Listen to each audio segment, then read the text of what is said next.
बिस्मिल्लाहिर्रहमानिर्रहीम। आज हमने एक्सरसाइज के शॉर्ट क्वेश्चन स्टार्ट करने हैं।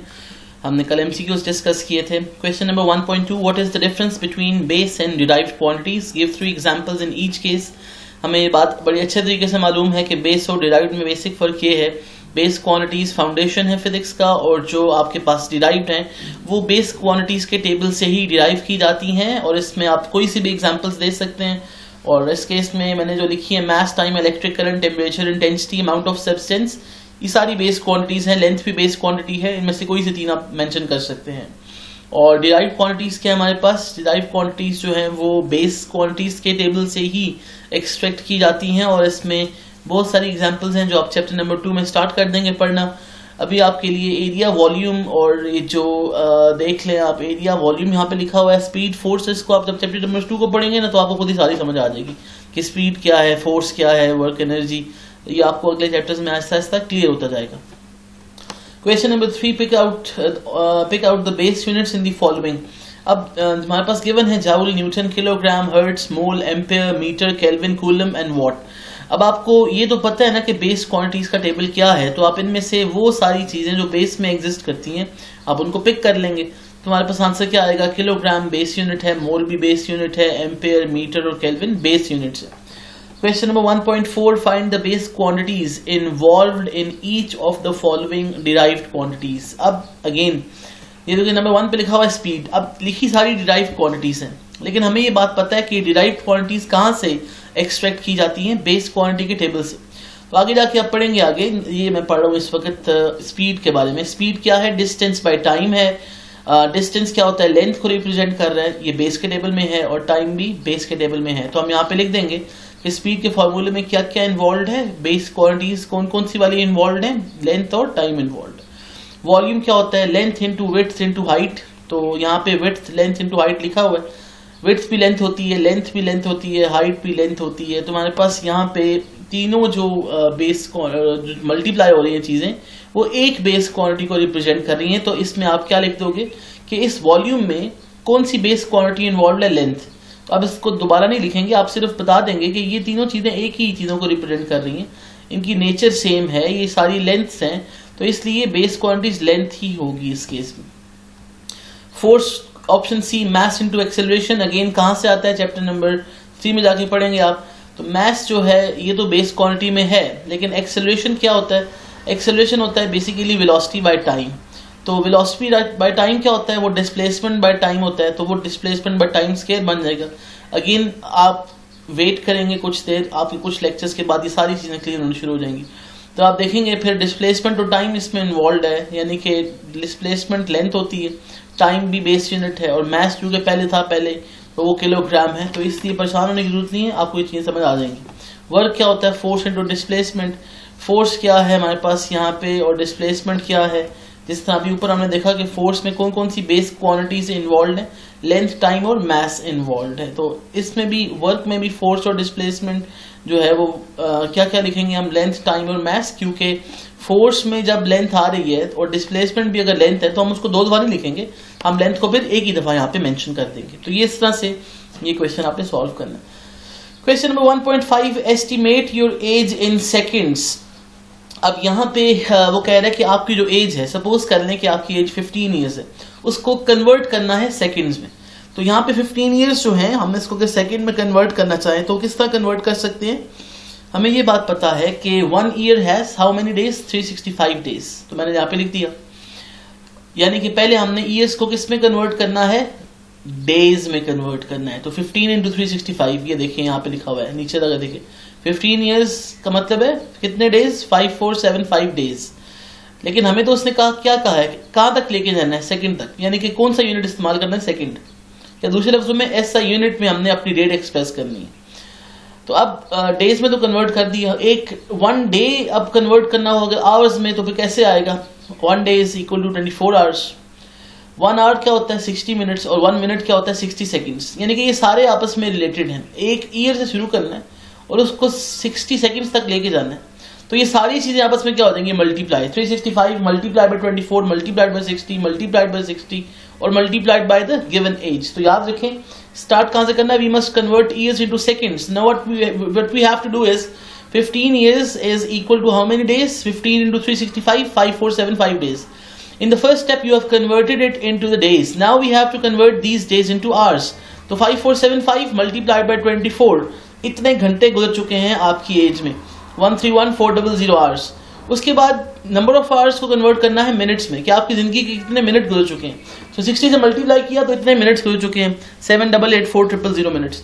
और इन मिनट्स को कन्वर्ट कर दिया सेकंड्स में, कैसे? 60 से मल्टीप्लाई करके. तो यहाँ से 4734,000 सेकंड्स आ गया. तो यानी कि आपकी एज अगर देखी जाए तो आप इतने सेकंड्स से जिंदा हैं, यानी कि आप इतने सेकंड्स तक जिंदा रहे हैं अभी तक, तो आपकी ये एज आ गई. ठीक हो गया. Question number 1.6, what role SI units have played in development of science. वो कहते हैं कि SI यूनिट्स क्यों जरूरी है हमारे लिए, मतलब ये क्या, हमें इसका फायदा क्या हुआ. तो बात ये है कि SI यूनिट हमारी काम आसान कर दी है ना. हम जब डाटा कोई करते हैं शेयर दूसरों के साथ, या हम कोई एक्सपेरिमेंट करते हैं किसी लेबोरेटरी में, तो वो लेबोरेटरी बेशक जिस मर्जी मुल्क में हो, अब वो सारे बाउंड है कि वो SI सिस्टम को फॉलो करेंगे. और SI सिस्टम क्या था? यूनिवर्सली एक्सेप्टेड सिस्टम है. तो जिधर भी जाता है वो डाटा वो सबको इजीली समझ आ सकता है, यानी कि वो उसके लिए एलियन नहीं होता. आपके लिए सेकंड अब एलियन यूनिट नहीं है, आपके लिए मैथ्स का किलोग्राम एलियन नहीं है. सालों को ये समझ आता है, सालों के लिए ये एक्सेप्टेबल सिस्टम है. ठीक हो गया. तो ये हमारे पास इसकी इंपॉर्टेंस है. Question number 1.7, what is meant by vernier constant. अच्छा, याद रखिएगा कि जो लीस्ट काउंट होता है उसी को वर्नियर कांस्टेंट भी बोलते हैं. वर्नियर कैलिपर्स का जो लीस्ट काउंट है उसको वर्नियर कांस्टेंट भी बोलते हैं. तो अब वर्नियर कांस्टेंट या least count of the vernier callipers का मतलब एक ही है. अगर लिखा होता है what is meant by vernier constant तब भी यही बात होगा. अगर लिखा हो what is meant by least count of the vernier callipers तब भी ये बात सही होगी. तो आप क्या लिखेंगे? Vernier constant is also called least count of the vernier callipers. It is the minimum length which can be measured accurately with the help of a vernier calliper. यानी कि लीस्ट काउंट की डेफिनेशन भी लिख देनी है साथ ही, और उसके बाद फार्मूला. तो आप इसमें हेडिंग डाल सकते हैं, यहाँ पे फार्मूला, यहाँ पे डेफिनेशन पहले लिख दें, यहाँ पे फार्मूला लिखते हैं. और अब फार्मूला क्या होता है? Smallest division on the main scale divided by total number of divisions on the vernier scale. Smallest division कितनी होती है? 1 मिलीमीटर की होती है. और हमारे पास ये कहाँ पे है? मेन स्केल की जो स्मॉलेस्ट डिवीजन है. और नंबर ऑफ डिविजन्स कहाँ पे होती हैं? वर्नियर स्केल के ऊपर. तो वो कितनी थी हमारे पास? 10 डिविजन्स. तो 1/10 आंसर आ जाएगा 0.1 मिलीमीटर या 0.001 सेंटीमीटर या 0.1 मिलीमीटर, 0.01 सेंटीमीटर, 0.001 मीटर्स में इसका आंसर आ जाएगा. इसी तरह आपके पास दूसरा फॉर्मूला भी दिखा जा सकता है. Least count is the difference between one small division on the main scale and one division on the vernier scale. तो 1 मिलीमीटर माइनस 0.9 मिलीमीटर, तब भी आंसर सेम आएगा. बहरहाल ऊपर वाला आसान है, आप ऊपर वाला ही फॉलो करेंगे. Question number 1.8, what do you understand by a zero error of a measuring instrument. हमने बड़ी डिटेल में पढ़ा था कि मेजरिंग इंस्ट्रूमेंट को इस्तेमाल करने से पहले अगर zero of the main scale या zero of the vernier scale आपस में कोइंसाइड कर रहे हो, एक्जैक्टली ऑन एंड ऑन हो, तो फिर आपके पास कोई जीरो एरर एग्जिस्ट नहीं करता.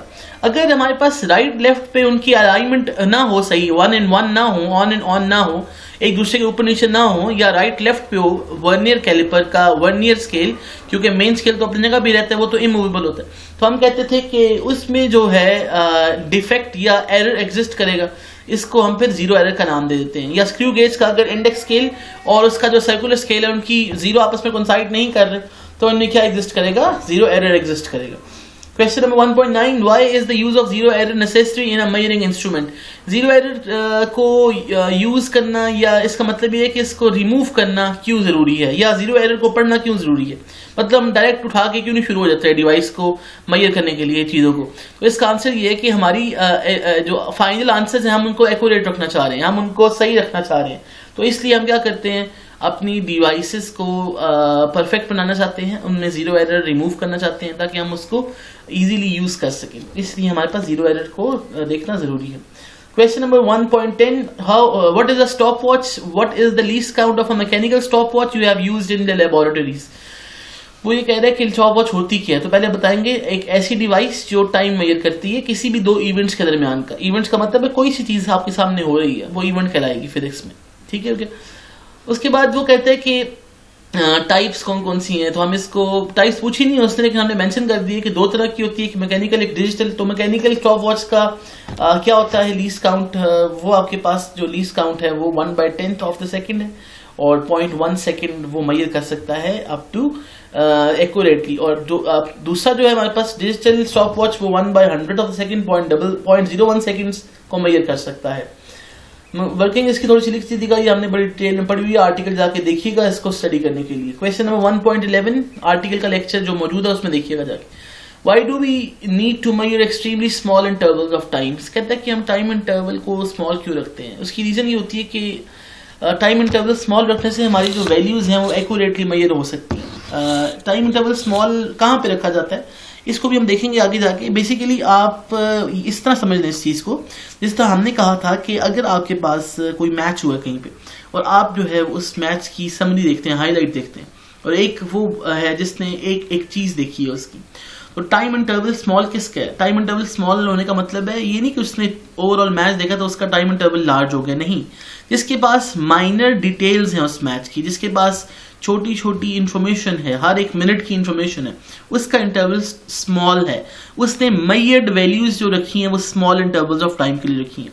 तो इस तरह से होगा क्या, आपकी इंफॉर्मेशन ज्यादा एक्यूरेट होगी, ज्यादा प्रिसाइज होगी, आप टू द पॉइंट बात कर सकेंगे। उसकी रीजन ये कि आपको स्मॉल इंटरवल ऑफ टाइम के बारे में इंफॉर्मेशन है। जबकि जो दूसरा स्टूडेंट है जिसने सिर्फ हाईलाइट्स देखी हैं तो उसके पास तो बीच वाली इंफॉर्मेशन गायब हो जाती है। फॉर एग्जाम्पल अगर हाईलाइट्स में उसने फुटबॉल का मैच हो रहा है, अगर उसने हाईलाइट्स में 10th मिनट के बाद डायरेक्ट 17th मिनट दिखाया है तो ये इंटरवल तो क्वाइट लार्ज हो गया है ना, जिसको उसने मिस कर दिया, तो इसलिए इंफॉर्मेशन आहिस्ता आहिस्ता वीक हो जाती है। 1.12 what is meant by significant figures of a measurement, हमने बड़ी डिटेल में पढ़ा था। All the accurately known digits and the first doubtful digit in an expression are called significant figures. साथ एग्जांपल कोई सी भी दे सकते हैं और आपने एग्जांपल लाजमी देनी भी है। Question number 1.13 how is precision related to the significant figures in a measured quantity. अगर आपके पास नंबर ऑफ सिग्निफिकेंट फिगर्स बढ़ती हैं, इसका मतलब क्या होता है? डेसिमल प्लेसेस बढ़ रही होंगी। इसका मतलब क्या होता है? छोटी छोटी इंफॉर्मेशन ऐड अप होती जा रही है। इसका मतलब क्या होता है कि आपके पास उस पर्टिकुलर फिजिकल क्वांटिटी की माइनर डिटेल्स मौजूद हो गई, यानी कि आपके पास अब ज्यादा इंफॉर्मेशन आ गई है। जिसके पास ज्यादा इंफॉर्मेशन आती है वो उतना ज्यादा प्रिसाइज हो जाता है, यानी कि वो उतना ज्यादा इंफॉर्मेटिव हो जाता है आपकी। तो यहाँ पे आपके पास फिर जो सिग्निफिकेंट फिगर्स हैं अगर वो बढ़ती हैं तो प्रिसीजन बढ़ जाती है, यानी कि वो मेजरमेंट ज्यादा प्रिसाइज होती है जिसमें सिग्निफिकेंट फिगर्स ज्यादा होती हैं। तो ये थे जी आज के लिए short questions. Hopefully you have understood these short questions. Thank you very much. कल से हम फिर न्यूमेरिकल्स को स्टार्ट करेंगे।